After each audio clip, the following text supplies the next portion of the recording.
Assalamualaikum warahmatullahi wabarakatuh.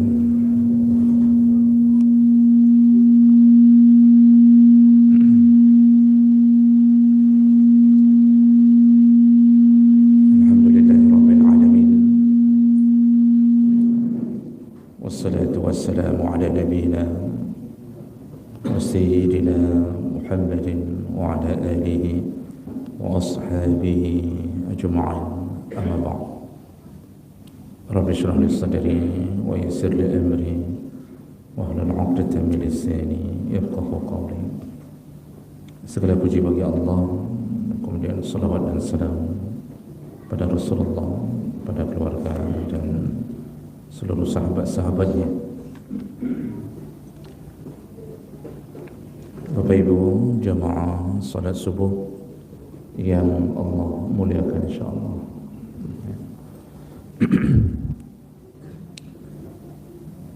Hari ini pertemuan kita yang terakhir sebelum Aidul Adha, dan insyaallah kita akan tuntaskan pembahasan seputar hukum-hukum kurban, dan itu salah satu amal saleh yang bisa kita lakukan di dalam bulan Zulhijjah ini.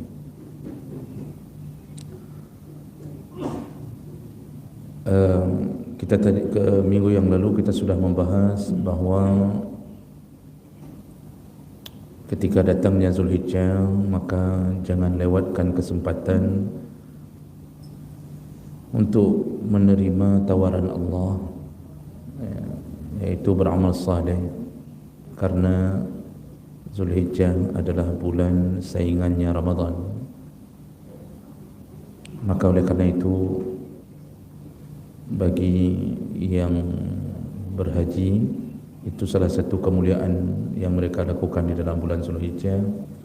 Yang belum berhaji segera daftarkan diri, dan insyaallah kalau kita lihat keadaan dengan visi Saudi 2030, visi Arab Saudi 2030, kemungkinan besar sekali yang mendaftar itu akan cepat berangkat untuk tahun-tahun berikutnya, karena semakin diperbagus fasilitas maka semakin banyak kuota yang diterima. Bayangkan saja kali ini penerimaan lebih besar, pemberangkatan lebih besar, dan kali ini sudah mulai berangkat orang-orang yang mendaftar tahun 2012. Berarti kita kalau mendaftar di setahun atau 2 tahun belakangan ini, insyaAllah 10 tahun atau 11 tahun, paling lama 12 tahun yang akan datang itu sudah, insyaAllah sudah berangkat. Kemungkinan besar begitu, kalau kita lihat perkembangan. Apalagi semenjak Yakut sudah ditangkap, insyaAllah ada perbaikan-perbaikan. Jadi Bapak Ibu daftarkan segera, yang belum daftar daftarkan segera untuk menunjukkan ketaatan kita kepada Allah Subhanahu Wa Taala. Tolong perberes siat pengajian di luarnya. Nah, pengajian tersebut di luarnya.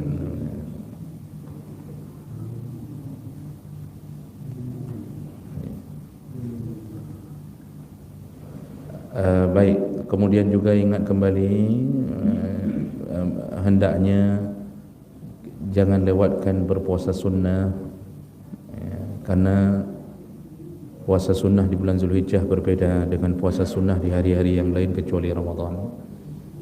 Jadi semampunya Bapak Ibu lakukan puasa, karena Allah telah menyiapkan pahala-pahala yang terbesar. Seberapapun yang bisa kita lakukan, lakukanlah. Dan hari ini sudah hari ke-6, hari ke-6 Zulhijjah, dan minimal yang bisa kita lakukan adalah jangan lupa berpuasa di hari ke-9, hari Selasa yang akan datang insyaAllah. Jadi abaikan megang, jangan gara-gara megang tidak puasa, kerana itu cuma adat, dan tidak ada janji Nabi masuk surga dengan megang. Yang ada masuk kamar mandi berulang-ulang. Ya, ini ada. Jadi baik gara-gara megang hana puasa Arafah.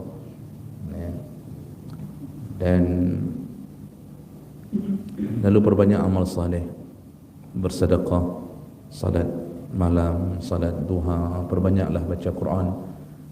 Memang kesan Zulhijjah ni tidak terlalu bergaung seperti kesan Ramadan, karena kita tidak melakukannya dengan serentak, tapi hanya orang-orang yang saleh, beriman, yang mengejar-ngejar kerinduannya terhadap surga Allah. Dan pastikanlah bahawa segala yang kita lakukan pasti berakhir di saat datangnya malaikat maut. Jadi tidak lama, maka dituntut untuk istiqamah menerima tawaran-tawaran Allah dengan ketaatan. Baik, satu lagi amalan saleh yang paling besar dalam Zulhijjah adalah berkurban. Jadi kurban ini bukan amalan biasa, tapi ini amalan yang benar-benar dituntut oleh Nabi, walaupun tidak sampai mencapai derajat wajib kecuali oleh pandangan mazhab Hanafi. Makanya Nabi mengancam orang-orang yang punya harta tapi tidak berkurban. Kata Nabi SAW, man wajada si'ah, barang siapa yang sudah punya keluasan rezeki, maka kalau tidak juga berkurban, man lam yudahi, fala yaqrabanna musallana, jangan dekat-dekat dengan musalla kami. Sudah punya keluasan rezeki dalam bentuk apapun, punya simpanan uang, dia PNS, P3K atau apapun lah, yang punya tambak udang, yang punya bisnis bersama orang-orang yang pejabat atau apa, dan dia punya rezeki, maka kalau tidak berkurban, Nabi mengatakan jangan solat Idul Adha bersama kami. Musalla itu maksudnya tempat solat Idul Adha. Jangan solat Idul Adha bersama kami. Itu hadis, itu kuat, bukan hadis dhaif.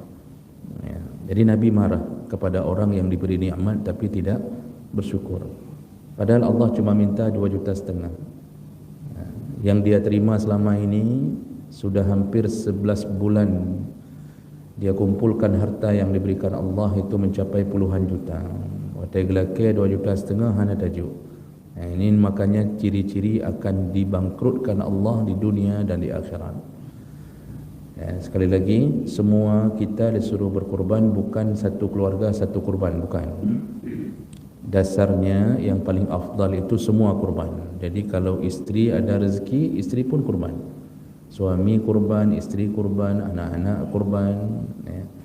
Begitu tuntunan sebenarnya. Tapi kalau seandainya dalam satu keluarga cuma suami yang punya penghasilan, barulah berlaku sunnah kifayah, yaitu hendaknya dalam satu keluarga satu orang kurban, siapapun dia. Makanya Nabi mengatakan ala kulli ahli baitin fi kulli am udhiyah, hendaknya dalam satu keluarga di setiap tahun ada yang berkurban satu orang. Jadi Nabi mengatakan hendaknya dalam satu tahun itu, ketika datangnya bulan Zulhijjah, di setiap keluarga ada satu orang yang berkurban. Dan pastikan bahawa pahala kurban itu pasti dapat untuk satu keluarga. Karena Nabi ketika berkurban dengan seekor kibas, beliau berdoa, Allahumma hadha anni, ya Allah ini dariku, wa an ahli, dan dari keluargaku, wa an ummati man lam yudahi, dan dari umatku yang tak mampu berkurban. Nabi sampai mendoakan umatnya, seluruh umatnya mendapatkan pahala kurban Nabi di tahun itu, bukan sepanjang tahun. Jadi ada orang yang tak mau kurban lagi. Kenapa? Kala kurban di Nabi. Udah Nabi udah kurban. Itu di tahun beliau doa itu, bukan sepanjang tahun dapat pahala dari Nabi sehingga kita tidak kurban. Baik, berikutnya ini kita selesaikan pada hari ini. Nanti ada sesi tanya jawab. Kemudian pengetahuan yang lain yang perlu kita ketahui bahawa kemampuan orang berkorban itu diukur bukan dengan perasaan tetapi dengan realita di lapangan. Jadi bukan perasaan yang bermain, bukan merasa tidak mampu. Karena kalau merasa tidak mampu, semua orang merasa tidak mampu dan bisikan syaitan ikut menolongnya. Jadi waktu ditanya ada korban, mana tu orang pegang sang, mana mampu sang tonyo, sang. Itu sang itu adalah sang syaitan. Jadi ukuran mampu itu bukan perasaan. Ukuran mampu itu realita di lapangan, kekuatan ekonomi kita. Ini menurut jumhur ulama yang mengatakan korban itu hukumnya sunnah muakkad, maka mampu itu adalah orang-orang yang sudah mempunyai harta seharga binatang kurban, lalu masih ada kelebihan harta yang dia sanggup menghidupi dirinya dan keluarganya sampai hari tasyrik yang terakhir. Ini ketegasan dari mazhab Syafi'i. Napeng seharga kambing 2,5 juta ada, masih ada sisa, sanggup hidup sampai hari raya keempat. Kalau masih sanggup dengan sisa itu, maka dia termasuk orang yang disunnah muakkadkan korban. Wa yukrahu tarkuha lil qadir 'alaiha. Makruh hukumnya meninggalkan korban. Makruh. Makruh hukumnya meninggalkan korban. Berarti kalau orang yang punya uang sekitar 3 juta rupiah, harga kambing 2,5 juta, masih ada sisa 500,000 dan dia yakin dia bisa hidup dengan 500,000 itu sampai hari raya keempat, maka dia termasuk golongan orang-orang yang disunnah muakkadkan kurban. Nah, ada orang yang tak berani, tak berani begini. Mungkin man dapat habis peng ke kurban, dah mulai ada keraguan. Keraguan maksudnya ini kayak mana mau hidup ni? Kalau habis 500,000 tu hari raya keempat, kiban dah mudik belum? Di sinilah keimanan kita diuji. Karena Allah sudah berjanji bahawa setiap yang kita beri untuk Allah itu dapat balasan. Di dunia dapat, di akhirat dapat. Di dunia dipelihara harta kita, di akhirat dimasukkan ke surga. Apalagi ada kalimat paling masyhur, la in syakartum la azidannakum. Kalau engkau mensyukuri nikmatku, ku tambahi, kata Allah, ku tambahi. Itu pasti. Makanya pernah kita kabarkan, kenapa makanan bisa basi? Kenapa makanan bisa basi? Itu bermula dari sejarah gara-gara Bani Israel tidak yakin dengan kebesaran dan kekuasaan Allah. Yang bisa membasikan makanan Allah, yang mengirim mikroba, bakteri sehingga membuat makanan basi itu Allah. Buktinya Allah bisa buat tak busuk, tak basi. Mayat ada yang dibusukkan, tapi ada mayat yang dipelihara, mayat Nabi dan mayat para syuhada itu tak busuk. Dengan begitu kan kita tahu bahawa ada yang dibusukkan, ada yang tak dibusukkan, berarti kekuasaan Allah. Nah, sekarang begitu juga dengan makanan. Kalau kita baca tafsir, dulu makanan itu tak basi. Walaupun tak ada kulkas, tercampak begitu tapi tak basi. Kapan mulai makanan basi? Nabi yang kasih tahu dalam hadis, yaitu semenjak Bani Israel ketika mereka meminta makanan melalui Musa alaihi salam agar diturunkan makanan dari surga. Israel ini memang banyak permintaannya. Lalu Nabi Musa berdoa, maka diturunkanlah manna wassalwa.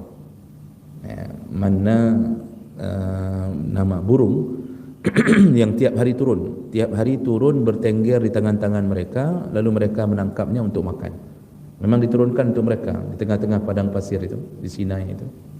Lalu salwa itu manisan yang menempel di daun, di batu-batu, jadi seperti madu gitu.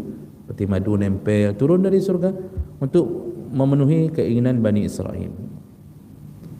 Tapi satu syarat yang orang banyak tak tahu, yang dikabarkan Nabi, Allah beri syarat, jangan simpan untuk besok. Jangan simpan untuk besok. Apa yang ditangkap makan hari ini jangan simpan untuk besok. Kenapa? Allah menguji iman mereka. Allah ingin tahu, percaya tak sama saya yang akan menurunkan lagi makanan untukmu besok. Ternyata hati mereka ragu. Apa yang terjadi? Mereka menangkap burung mana melebihi jumlah yang dibutuhkan untuk disimpan besok. Yang pertama dalam kulkas, takut singa ana makan. Kan sering buat dalam hati kita, na singa man, kek mana besok, terus kita berfikir masa depan kita kan.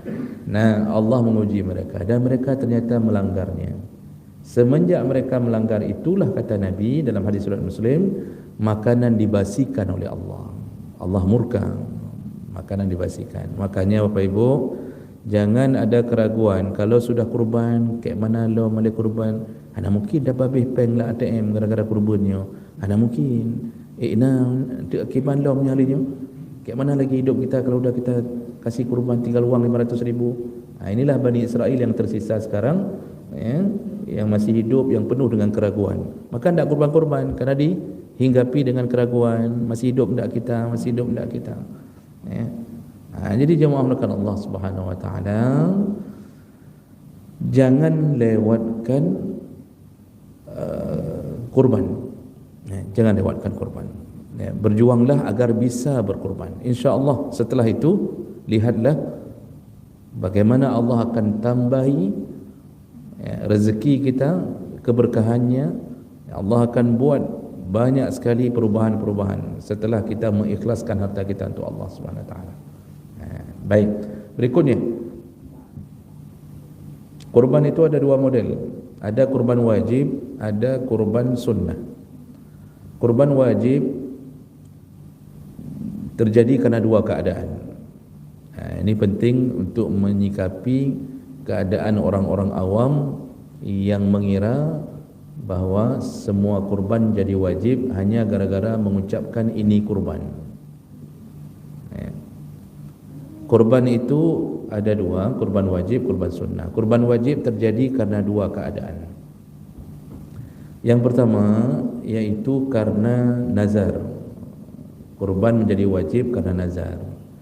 Jadi kalau orang mengatakan, kalau tahun ini saya lulus PNS, atau kalau tahun ini desil diturunkan, maka saya akan berkurban, misalnya contoh. Ternyata betul-betul diturunkan, malah dihapuskan. Nanti kita lihat lagi apa yang terjadi. Adonyanyo Cina lagi-lagi kan.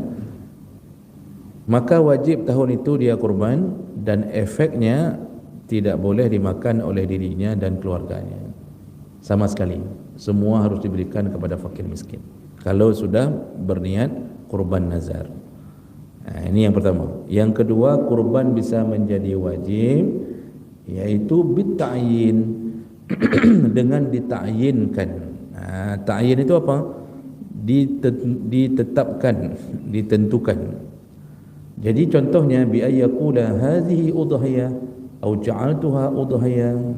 Jadi seseorang itu menetapkan di antara banyaknya binatang kurban, dia telah memilih satu yang ditetapkan dari jauh-jauh hari.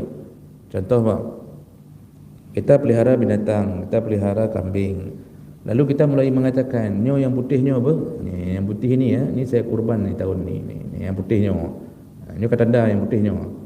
Kita kasih nama-nama. Namanya si Yoyo, misal ni Yoyoknya apa? Bro tak na Yoyo ni. Dan kita tandai ja'altuha udhiyah, ni ku jadikan kurban ni. Kita sudah menetapkan satu binatang, lalu dia kita persiapkan untuk kurban. Di saat itu al-ja'lu bima'nan nazri, yang menetapkan sesuatu binatang maka itu sama maknanya dengan nazar. Makanya mentakyinkan hukumnya sama seperti nazar, yaitu menjadi wajib dan juga tidak boleh dikonsumsi oleh dirinya dan keluarganya. Jadi selama ini yang berkembang di tengah masyarakat ini Pak, yang takyin ni, jadi dikira oleh Kiban cara dijelaskan, jadi berkembang di masyarakat tidak boleh mengatakan ini binatang kurban. Jadi tidak boleh bilang ini binatang kurban, sehingga seakan-akan kalimat itu menjadikan kurban itu wajib. Apa yang terjadi Pak? Ketika terjadi jual beli binatang kurban, maka ketika penjual nanya, "Nyokopu untuk apa ni?" Tak berani jawab pembelinya. Nak imron macam padum, nak bergaju padum, mana imron macam. Diam aja nak saya bilang-bilang, dah pokoknya nego cukup lama ya. Padahal maksud si penjual mau dikurangi kalau untuk binatang kurban.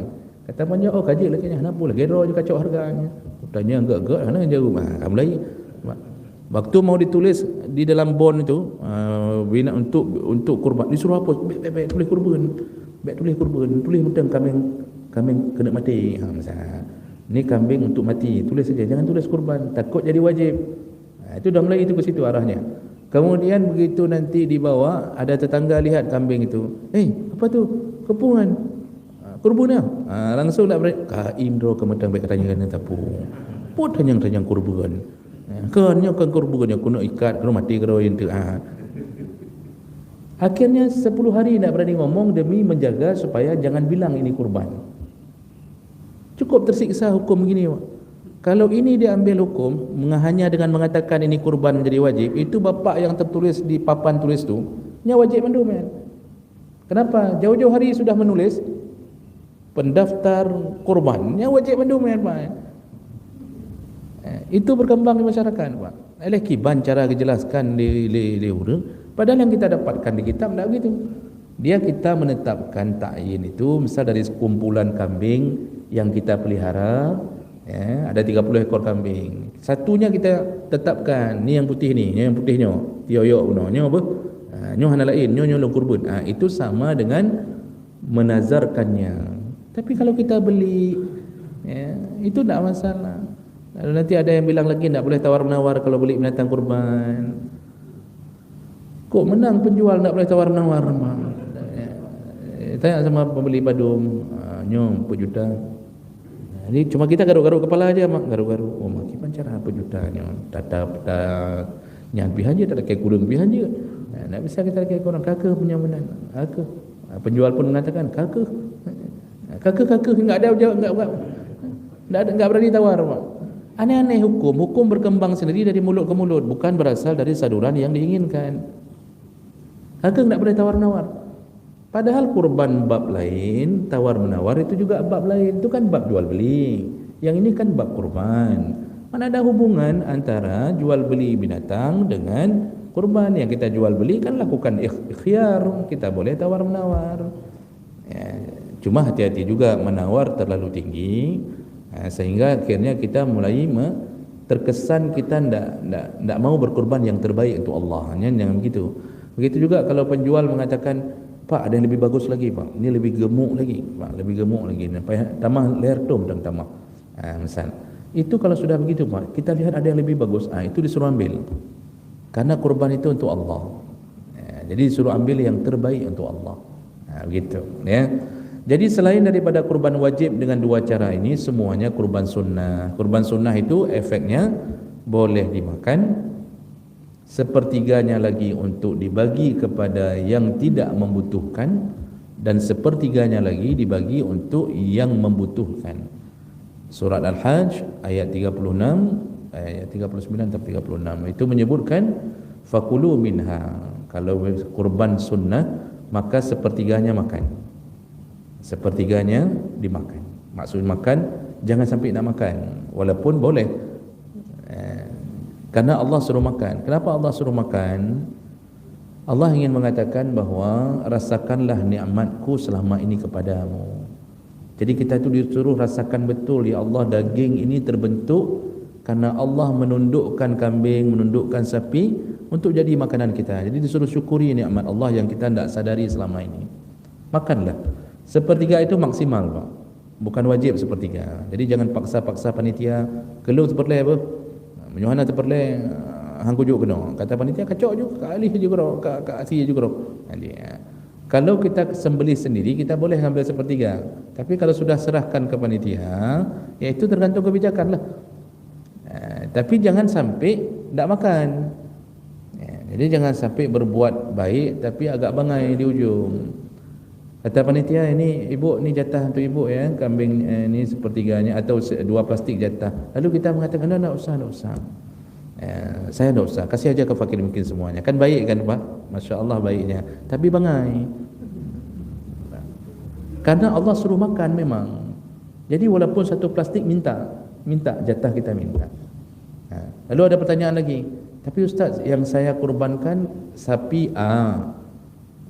Saya kurban bersama 6 orang lain sapi A. Waktu dikasih daging ke saya udah sapi B. Kan melawak-lawak, udah bercampur-campur tu. Ada yang kurban kambing tapi dapatnya sapi. Ini kenapa bisa terjadi? Karena kita kasihnya ke panitia berjamaah. Dulu Nabi kurbannya di mana Pak? Di masjid bersama atau di belakang rumahnya sendiri? Nabi kekeh kerau apa kejut Pak panitia? Kekeh kerau. Nabi itu sembelih sendiri. Kata Jabir bin Abdullah, "Awwalu ma nabda fi yaumina hadza." Kami kalau hari raya Idul Adha, itu pertama sekali yang kami lakukan adalah untuk solat. Kami persiapkan diri untuk solat. Lalu setelah solat summa narji', langsung kami pulang fananhar, langsung kami masing-masing menyembelih masing-masing. Jadi menyembelih masing-masing itu boleh. Oleh kerana itu tidak perlu kita mengancam, misalnya ada perangkat desa mengancam nyososo sembelih kerau terbit dari kakak apa. Nya hana peretruk kanan. Siapa yang berani menyembelih sendiri belakang rumah, hendak kasih ke kampung, hendak kasih kemudian kami keluarkan dari kakak. Atau kami naikkan lagi desilnya menjadi desil 10 misalnya. Itu jangan sampai ke situ arahnya. Karena Nabi pun menyembelih sendiri. Cuma dulu menyembelih sendiri orang masih sedikit.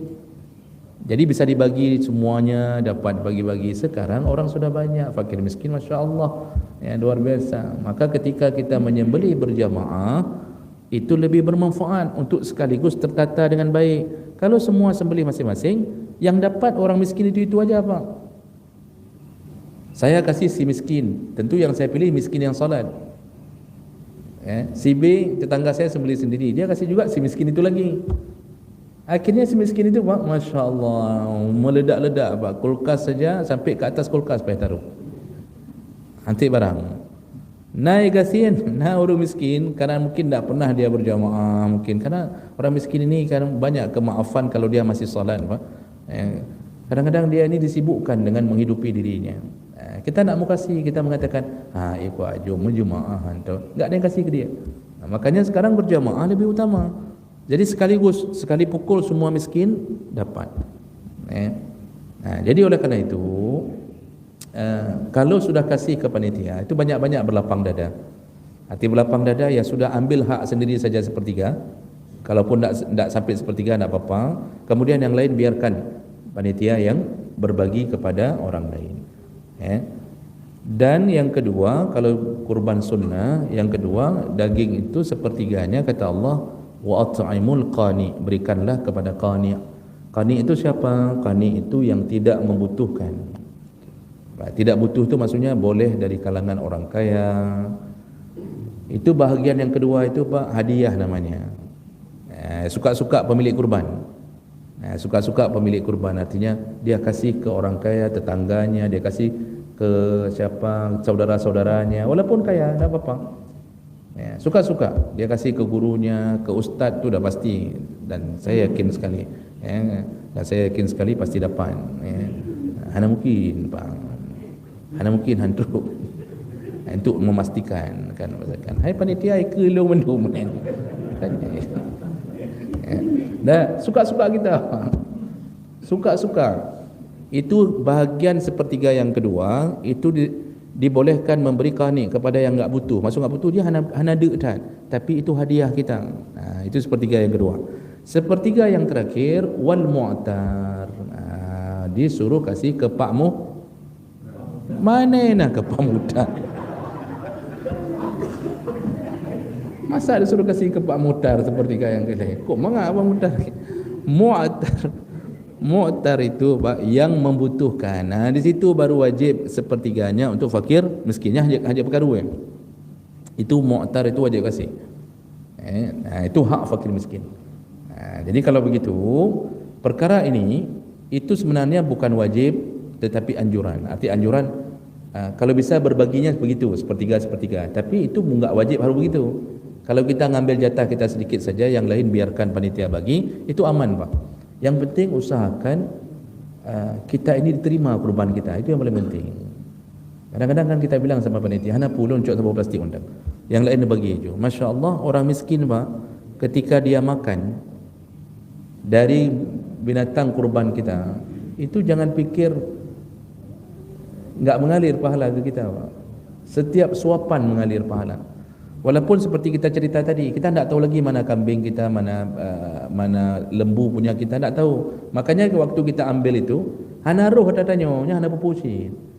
Waktu kita dikembalikan ke kita, rupanya bukan tidak tepat sasaran kambing yang kita punya, atau tidak tepat sasaran lembu yang kita punya. Itu tidak apa-apa Pak. Yang penting dia ada di antara kelompok itu. Jadi terbalik-balik baju, roh tacok si dari kambing roh tacok, itu tidak masalah. Tak ada masalah Pak. Karena yang penting kita ada makan. Mana yang disuruh makan kita tak tahu lagi, kerana dah bercampur-campur. Itu tak usah kita sampai menyibukkan diri. Kita kontrol mana yang punya kambing kita, mana sapi kita, lalu kita pisahkan yang sapi setiap ini. Itu tak perlu campur pun tak masalah. Ya, karena memakannya itu pun sunnah. Okey. Lalu kemudian timbul lagi pertanyaan, ini dari hasil ini. Nah, bagaimana dengan hukum orang yang menyembelih lalu masak bersama di hari penyembelihan, makan bersama? Nah, ini paling banyak pertanyaan ini. Bolehkah panitia makan-makan bersama, sembelih yang bagi-bagi, yang sabah belangong pajuh bersama? Nah, Bapak Ibu yang Allah muliakan, perlu kita tahu lebih dahulu bahawa panitia itu bukan amil kurban. Tak ada namanya amil kurban. Amil itu hanya ada pada zakat. Ya, jadi tak ada yang namanya amil kurban. Kalau begitu panitia tak ada hak khusus pada binatang kurban tersebut. Semua yang dilakukan oleh panitia itu wajib seizin pemilik kurban. Panitia itu pahalanya besar Pak. Bagaimana tak besar? Dia sibukkan dirinya pada perbuatan baik ini. Dia juga punya kurban, tapi dia urus orang lain. Dia cari sapi, dia pergi setiap hari, ya. Kadang-kadang sapi pun dah muak lihat panitia. Kata urus saja baji. Jadi Masya Allah, panitia bekerja hanya kerana Allah. Tapi dia tidak ada jatah, tidak ada jatah kerana bukan amil. Dia cuma berharap dari Allah Subhanahu Wa Taala. Nah, semua kegiatan yang dilakukan oleh panitia yang berhubungan dengan binatang kurbannya itu satu kuncinya, harus seizin pemilik kurban. Okey, sekarang kita kembali. Bolehkah makan bersama di ini? Jawabannya boleh. Syaratnya satu, panitia minta izin kepada pemilik kurban. Dan bolehkah pemilik kurban memberikan? Kenapa tidak boleh? Tadi sepertiganya ada hadiah. Ada jatah hadiah sepertiga, suka-suka mau makan di sini, mau kasih ke siapa, suka-suka. Itulah yang diizinkan oleh pemilik kurban. Kata pemilik kurban, apa pajuh nampak tanah. Ini kan suka-suka tadi, mau kasih ke siapa, kasih terserah. Itu jatah yang dimakan bersama. Makanya untuk menghalalkan makan bersama ini, satu syaratnya, panitia segera buat di grup. Pak, Ibu yang pemilik kurban, kami minta izin sedikit-sedikit dari jatah Bapak Ibu kita masak bersama untuk makan bersama di hari H. Semua menjawab okey, ada yang kasih jempol, aman, lanjut, ada yang jawab lanjut. Ada satu orang, hang baik, ada baik katanya. Yang model kayak ini keluarkan dari grup. Model okey, ada baik, coba-coba ramah ada baik. Ini jangan terima model begini. Enggak ada pengaruh apa-apa, karena dia pun nanti waktu ambil dia kasih pun suka-suka untuk siapa. Apa salahnya dia berikan izin, dah dibantu sama panitia, keliling makan bersama di hari tidak masalah Pak, karena ada jatah di situ, jatah suka-suka. Jadi jangan lagi merasa bahawa ini haram. Enggak, izin, cuma perlu izin. Maka dalam grup, manfaatkan grup, minta izin Bapak Ibu di hari H, setiap jatah Bapak Ibu kami izin untuk sedikit dicubit-cubit untuk dimasak bersama. Yang tidak memberi izin tolong keluar dari grup. Misalnya begitu. Dia tambah kalimatnya. Selesai di situ Pak urusan. Okey. Berikutnya, yang penting undang Pak. Ini waktu terbatas. Kemudian untuk membuat kurban kita diterima, ini perlu memperhatikan beberapa hal. Yang pertama, jangan melebihi prosedur jumlah. Satu kambing hanya boleh satu orang. Tak boleh berniat suami isteri dua orang dalam satu kambing. Jadi yang bisa dilakukanlah isteri bersedekah kepada suami agar dia kurban, atau suami bersedekah ke isteri agar isteri kurban. Kalau memang tak cukup, ya, artinya tak cukup harus saling patungan. Tapi patungan tak boleh patungan dalam niat, tetap satu orang yang satu kambing. Kemudian kalau mau bersyarikat boleh pada 7 orang, yaitu pada sapi atau unta, ya. Nah ini 7 orang ini maksimal. Anehnya di kampung-kampung, ya, yang mungkin kurang sosialisasi fikih kurban, kira harus 7. Mereka mengira harus 7, sehingga begitu ada 2 orang satu sapi, misal 2 orang Pak kaya raya, dia maunya saya 2 orang aja satu sapi, kan? Lalu tiba-tiba ketika dibawa namanya ke hadapan panitia, dibawa nama ke hadapan panitia, panitia bilang, ini kan sapi ni kok cuma 2 orang, ini harus 7 nih, harus 7 katanya. Tak bisa 2 orang, tak bisa harus 7, carilah kita nama 7, ya. Sehingga terpaksa kita taruh nama Pak Kecil, Tuhan untuk melengkapkan nama. Padahal apa urusannya, orang itu tidak kurban, ini kurban kita. Jadi kira fikihnya harus 7. 7 itu maksimal. 7 itu maksimal, bukan harus 7. Jokowi aja 1. Jokowi aja sembelih sapi kurban Pak, sendiri dia, sapi limosin, pakai uang negara.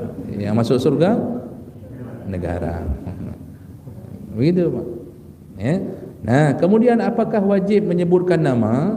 Tidak wajib juga sebenarnya, ya.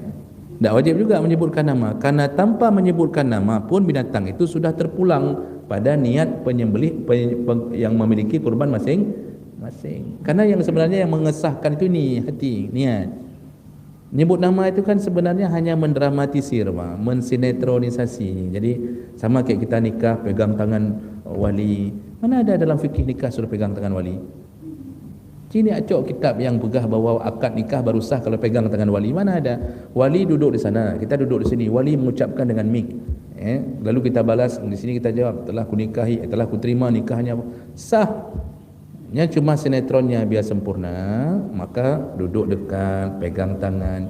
Kalau di Jawa taruh selendang dari kepala kanan ke kepala kiri. Yang sinetron mendung. Tidak ada dalam kitab yang begitu disuruh. Begitu juga kurban. Wajibkah menyebut nama? Tidak wajib. Ya, tidak wajib. Niat terpulang pada masing-masing. Jangan kira nanti kalau tidak sebut nama, seakan-akan malaikat bingung. Ini punya siapa ni? Yang nyo. Baik jampunya dah sonyo. Tidak begitu Pak. Maka penyembelih kadang-kadang Pak, ada yang kadang-kadang buta huruf, ada penyembelih yang hanya ajak kula. Waktu kita kasih nama dia tidak bisa baca. Ada yang dia baca salah-salah. Kita tidak perlu marah-marah. Ya, tidak perlu marah karena Allah sudah terima dari pemilik kurban dengan niat masing-masing. Ya, ini nama itu kalau salah-salah sedikit itu tidak masalah Pak. Ya. Jadi jangan terlalu bahwa merasa enggak sah kalau tidak ada nama-nama itu enggak. Ya. Okey, jadi ini yang pertama perlu diperhatikan, jumlah jangan melebihi yang ditentukan Allah. Yang kedua, jangan sampai terbeli binatang yang memiliki 4 cacat. Jangan sampai terbeli binatang yang memiliki 4 cacat. Nabi langsung yang menyebutkan cacat itu, la tajuzul adahi fi 4. Tidak sah kurban pada binatang yang memiliki 4 cacat. Yang pertama al-awra, buta, ya, kemudian al-marid, sakit-sakitan. Jadi baik nak belum lemah sakit, kita harus cek Pak. Jadi jangan begitu murah-murah tapi pada sakit, haram, tak sah kurbannya, ya. Jadi sakitnya pun al-bayin maraduha, sakit berat. Sakit berat itu misalnya dah pasang ring jantung dah berapa kali, kemudian kanker, pernah kena tipes, cuci darah, macam-macamnya aja Pak, ya. Tapi kalau cuma demam sebentar itu tak masalah, ya. Nah kemudian arja kata Nabi, iaitu yang pincang, capi, ya. Tapi kalau sudah kita beli tiba-tiba ditabrak baru capi setelah kita beli, itu tidak apa-apa. Yang jangan waktu beli kita cari yang capi, ya, yang pincang, itu tidak boleh. Enggak sah langsung. Rugi aja kita 2,5 juta itu langsung dihapus oleh Allah karena kita enggak mengikuti prosedur. Ya, kita aja cukup banyak kasih syarat ke orang. Kalau mau daftar ke umuman, daftar ke ini, syaratnya ini, suruh buat ini, suruh buat itu, semua kita penuhi demi gaji 3,5 juta. Allah kasih surga, dibuat prosedur, kita nak mau ikut. Jadi jangan cari yang capiak. Kemudian yang terakhir al-ajfa, jangan cari yang kurus yang sampai nampak tulang rusuk. Enggak boleh cari yang kurus. Syarat kurus sampai la tungki, tulang rusuknya nampak. Suruh cari yang paling bagus tu yang gemuk. Nabi selalu cari yang paling gemuk. Makanya yang gemuk-gemuk selalu lebih mulia dibanding yang kurus. Itu kata kunci, pegang baik-baik Bapak. Urusan agama yang gemuk-gemuk selalu lebih mulia daripada yang kurus. Jadi baik nak tayang tapi pekan Ustaz ana pijut-pijut, yang gemuk lebih mulia daripada yang kurus. Makanya ibu-ibu nak usaha terlalu diet karbo, diet keto. Tiap hari cuma makan tomat aja. Nak makan nasi. Sesekali beli nasi bungkus, bungkusannya yang dimakan. Tak perlu sampai begitu. Hidup biasa saja, yang penting taat, maka gemuk lebih baik untuk dikorbankan. Jadi cari yang gemuk. Yang kurus enggak sah. Tidak sah. Maka ibu-ibu kalau kurus sekali enggak sah. Nah, ini dalam cacat ini yang jangan diterima. Maka kalau cacatnya tidak sampai ke situ, makruh. Terpotong tanduk sebelah, misal tanduk patah, ini makruh. Hidung robek, telinga tersobek, itu kuku terbelah. Misal kuku binatang itu terbelahnya makruh. Tapi sah. Kalau bisa cari yang terbaik. Lihat yang terbaik. Kalau minta tambah wang, minta terus tambah wang. Tawarkan, panitia bekerja, kata panitia nak tambah, ni tolong ibu-ibu tambah, bapak-bapak tambah sedikit 50,000 seorang, ada yang lebih bagus lagi. Itu kalau bisa tambah Pak. Jangan bersuuzan juga ke panitia, kaya korupsi, kaya laki damah, jangan begitu Pak. Selama bukti ada, foto ada, video ada, serahkan kepada panitia. Maka panitia ini juga harus orang-orang saleh Pak, harus orang salat. Panitia kalau enggak salat cukup bahaya Pak. Baik serahkan panitia Pak urus hendak semayang. Karena orang tak semayang itu bocor dia Pak. Dia itu tidak ada saringan untuk berbuat jahat. Karena orang salat itu ada saringan, rasa takut berkhianat. Itu makanya panitia harus orang salat. Baik najuk panitia yang urus hendak semayang. Baik, berikutnya yang perlu kita jaga lagi Pak, untuk membuat kurban tadi sudah, iaitu jumlah jangan melebihi, lalu jangan cari binatang kurban yang tidak sah, lalu disuruh cari yang paling baik. Yang pertama tadi gemuk, ini sudah kita sebutkan. Kemudian yang kedua, disuruh cari yang jantan lebih bagus, daripada yang betina. Jadi kalau ada orang yang bertanya, bolehkah berkurban dengan yang betina? Jawabannya boleh. Cuma kalau ditanya mana yang lebih bagus, maka jawabannya yang jantan lebih bagus daripada betina. Makanya para ulama itu mengatakan az-zakaru afdalu minal unsa. Yang jantan lebih utama daripada yang betina. Kenapa jantan lebih utama? Li'anna lahmahu atyab, karena daging jantan lebih lezat. Daging yang jantan lebih lezat. Ini tulisan para ulama, dan mereka ahli, orang Arab ni Pak, ulama-ulama, mereka tahu tentang dunia binatang, tentang kambing, tentang sapi. Orang Arabnya dari Euroji orang pelihara kambing. Kita kan baru pelihara kambing, kita macam-macam kerja kita pertanian. Dulu orang Arab dulu pelihara kambing. Mereka tahu yang jantan lebih lezat, karena ciknya banyak makanan daripada betina. Karena dagingnya lebih lezat. Nah, kalau kita lebih panjangkan, kenapa daging jantan lebih lezat? Karena dalam dunia binatang, jantan itu tidak ada kerjanya Bang. Dalam dunia binatang yang paling capek itu yang betina. Bapak kalau lihat mama ayam dengan bapa ayam, yang cari nafkah mama ayam atau bapa ayam? Mama yang bawa anak, yang anak ikut mamanya cari makanan keliling atas bawahnya, mama ayam. Bebek juga begitu, anak bebek ikut bapa atau ikut mama? Ikut mama, bapaknya lewo kan. Dia kan kahwin lain, pokoknya mama. Anak bebek ikut mama semuanya. Mama nyeberangi sungai, anak-anak ikut. Yang cari makan tu semuanya mama bebek. Dalam dunia kucing, itu yang pelihara anak itu dari mulai melahirkan, mengandung kan, semuanya itu mama. Bapa malah nunggu-nunggu kapan ada mama dimakannya anak kucing itu. Bapa udah selesai, alih mana kejak keroi. Nah, dalam dunia harimau itu yang paling ganas itu harimau betina, karena dia yang berburu untuk cari makan. Harimau jantan duduk Pak di bawah pohon sampai tumbuh jambang. Punuk singa itu kan tumbuh jambang semua ini Pak. Ya. Kerjanya apa? Tak ada kerja, tunggu isteri pulang. Ya. Paling nanti urus-urus SKCK, urus SIM, STNK, urus-urusnya terkait. Yang dalam dunia binatang. Maka dalam dunia semut tu yang dikenal tu ratu semut, tak ada raja semut. Karena dia yang memimpin cara mencari nafkah. Maka dunia binatang, betina tu capek. Dagingnya enggak kurang fresh karena dia capek. Yang jantan disuruh sembelih. Makanya kita ni kalau suami-suami sudah masuk ke dalam dunia binatang, nak mau kerja lagi Pak, nak mau kerja lagi, nak mau lagi preh urinang Pak, masya-Allah, laundry sana, pergi sana, buat kuih, cuci di tempat orang, kemudian bekerja siang malam, suami duduk di kedai kopi dari jam 8 sampai jam 2, wasiat, cari makan, lepas tu pergi lagi, duduk pulang jam 2 malam. Pak, habis itu nanti ambil mahar isteri untuk modal main judi lagi. Ini yang model-model begini Pak. Ini sudah boleh disembelih. You sembelih Pak ya. Ini lebih bagus disembelih ni karena dagingnya lebih enak memang. Dup aja dip kopi aju-aju. Begitu Pak. Ya. Jadi Bapak Ibu yang Allah mudahkan, bukan tak boleh betina, yang jantan lebih bagus. Kemudian bolehkah dengan yang kebiri, gasi, kambing gasi misal, yang sudah dipotong testisnya, diikat testisnya? Ternyata tidak ada yang mengatakan tidak boleh. Dibolehkan, cuma kalau ditanya mana lebih afdal, menurut Syafi'i lebih afdal yang tidak dikebiri, tidak digasi. Cuma Hambali, mazhab Hambali mengatakan yang dikebiri lebih utama. Malah mazhab Hambali mengatakan yang dikebiri lebih utama. Kenapa? Karena dagingnya lebih wangi, lebih lezat. Dikebiri dia tidak ada nafsu lagi, mana galak lagi nang. Makanya dia hidup dia tu dah murni dia cuma baca Quran, salat tahajud, galak lagi nang. Dagingnya lebih lezat. Maka malah mazhab Hambali itu yang dikebiri malah lebih bagus. Jadi jangan fikir selama ni kan berkembang masyarakat hanasah. Kadang gini Pak, orang awam kalau bicara hukum itu dia cuma andalannya yang didengar, dia tidak pernah kembali. Ya. Jadi oleh karena itu dibolehkan yang dikebiri. Kemudian warna, ini penting bagi panitia Pak. Warna binatang kurban itu diatur. Kenapa? Karena Nabi selalu memilih warna.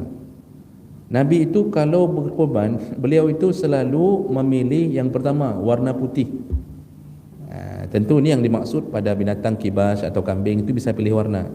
Kalau sapi mungkin susah cari warna putih. Ya. Jadi warna terbaik itu warna putih. Kalau tidak ada warna putih, baru disuruh cari safra yang warna kekuning-kuningan. Kalau tidak ada safra, baru afra. Afra itu warna abu-abu. Kalau tidak ada abu-abu, baru disuruh cari hamra, merah ke coklatan. Kalau tidak ada hamra, baru disuruh cari balqa. Balqa itu belang-belang, campur-campur, hitam putih, belang-belang. Kalau tidak ada balqa, baru terakhir disuruh cari sauda yang warna hitam. Dengan begitu urutannya dari putih terus Pak cari, kalau tidak ada baru terakhir warna hitam. Maka kesimpulannya, jangan pilih dulu binatang kurban warna hitam. Hindari binatang kurban warna hitam. Sayanglah Ustaz, yang hitam berarti orang itu tidak laku-laku. Yang dimakruhkan pada kurban saja. Tapi mereka kalau disedekahkan bisa beli untuk makan-makan, kan masih laku Pak. Itu satya paleh, kan enggak peduli itu mau hitam mau dekat saja mandung kan. Kurban jangan cari dulu yang warna hitam. Karena Nabi menghindari warna hitam. Kenapa Nabi menghindari warna hitam? Di antaranya karena banyaknya keterangan dari Nabi tentang syaitan banyak menjelma menjadi binatang berwarna hitam. Coba Bapak baca hadis tentang saf salat.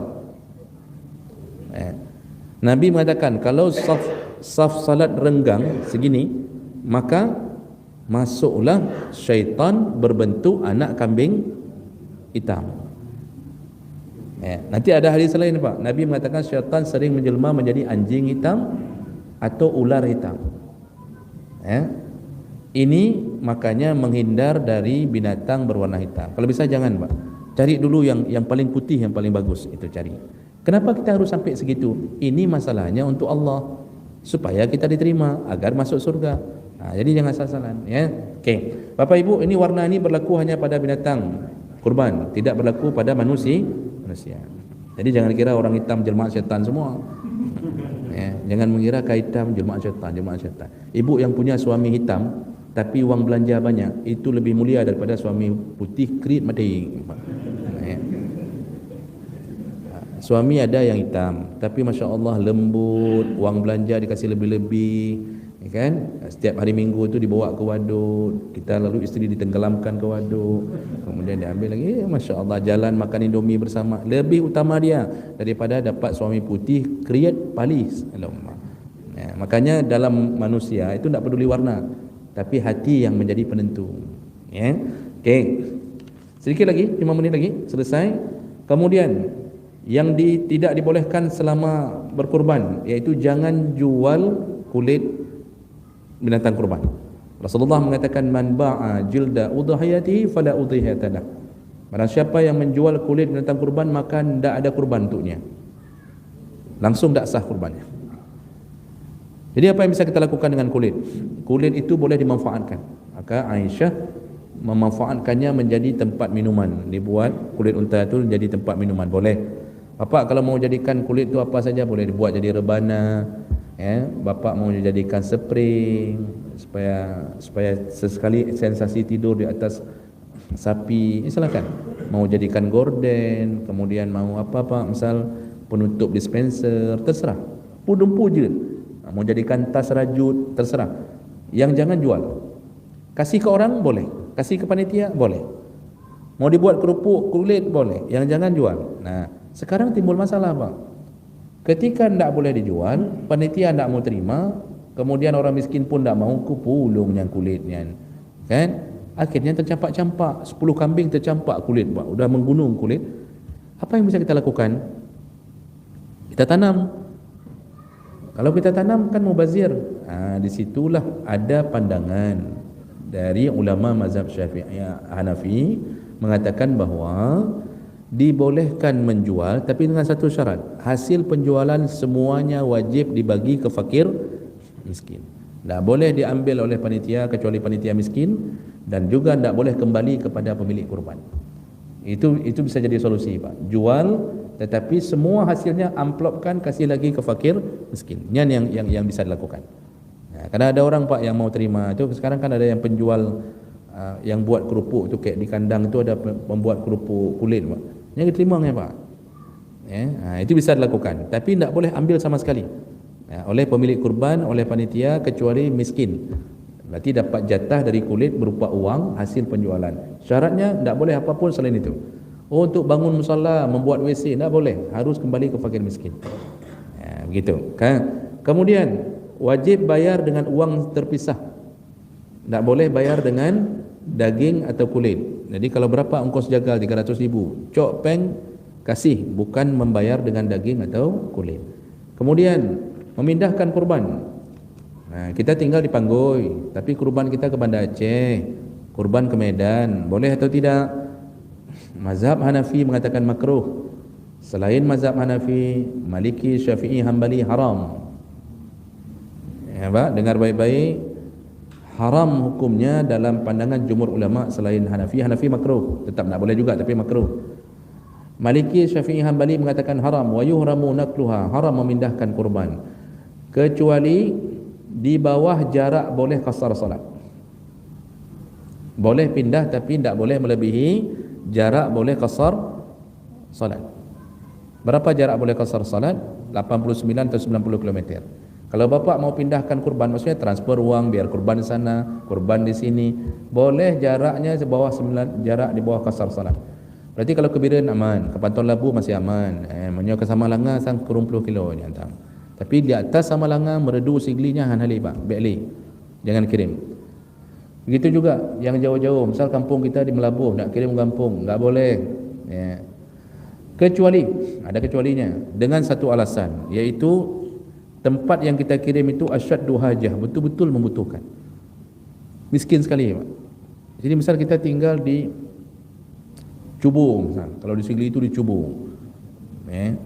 Dicubu dengan ada lam klek-klok, kan.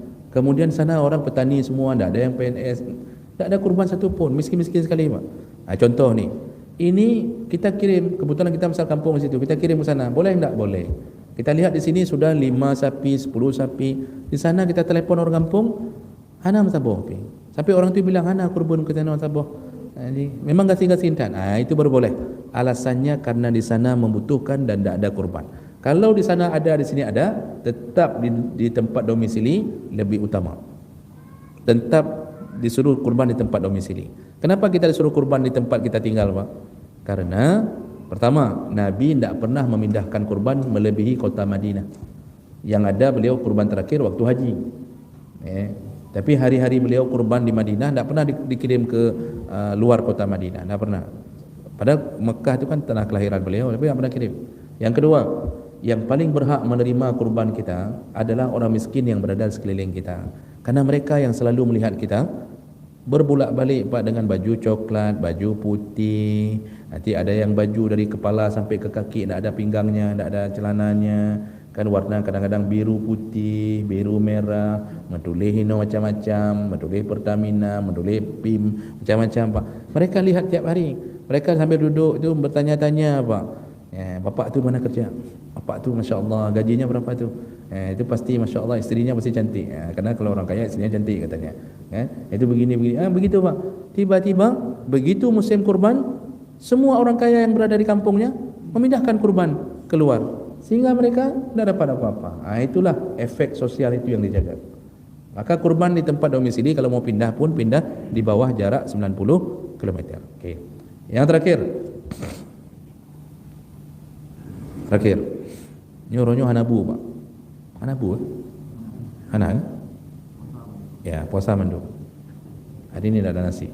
Memang saya pesankan jangan ada nasi. Kalau enggak saya sakit hati. Biar semua menderita sekaligus. Nah, jadi terakhir, apa hukumnya berkurban atas nama orang meninggal? Itu nak ada, saya belum lihat tu di papan itu, entah ada yang tulis almarhum atau tidak itu. Berkurban atas nama orang meninggal, kalau mazhab Maliki makruh. Kalau mazhab Syafi'i bukan makruh, tidak diterima, tidak sah. Illam yusa biha. Selama orang meninggal itu tidak berwasiat. Jadi jangan pakai nama-nama almarhum untuk almarhum mama, almarhum papa, jangan. Karena mazhab Syafi'i langsung mengatakan tidak sah. Kenapa tidak sah? Beliau berdalil di atas surat An-Najm ayat 39, wa anna laisa lil insan illa ma sa'a. Orang tidak dapat apa-apa kecuali apa yang diusahakan. Jadi berwasiatnya orang meninggal berarti dia mengusahakannya. Kalau dia tidak berwasiat berarti dia tidak ada usaha. Lalu kemudian bagaimana kita berniat di atas nama orang meninggal, sedangkan orang meninggal itu tidak berusaha waktu masa hidupnya untuk berwasiat, lalu dia tidak berniat pun ketika kita niatkan untuk dia. Jadi dalam mazhab Syafi'i tidak boleh berkurban di atas nama orang meninggal. Jangan kurban atas almarhum bapa, almarhum mama. Yang boleh, yang masih ada mazhab yang boleh, Pak, mazhab Hanafi dan Hambali itu mengatakan masih boleh berkurban atas nama orang meninggal. Jadi kita yang punya orang tua yang sudah almarhum, kita ingin mengirimkan pahala kurban untuk mereka, jangan taruh nama mereka, kurban aja atas nama pribadi, Pak.